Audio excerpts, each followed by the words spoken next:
Hi guys, this is TechTube. Today I'm gonna show how to fix Playstore not working properly. Yeah, sometimes it's went wrong. Playstore has been not worked properly. How to fix it? For this, you need to enter into your settings. In the settings, you may saw an option called apps.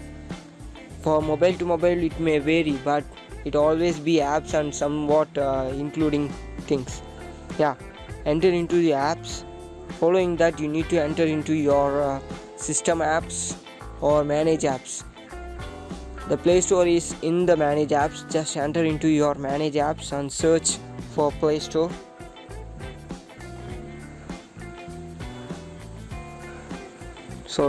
Google Play Store.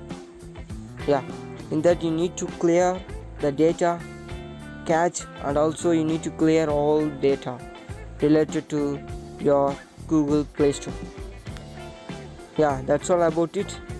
It's very easy. I hope the video is very useful. Thank you for watching.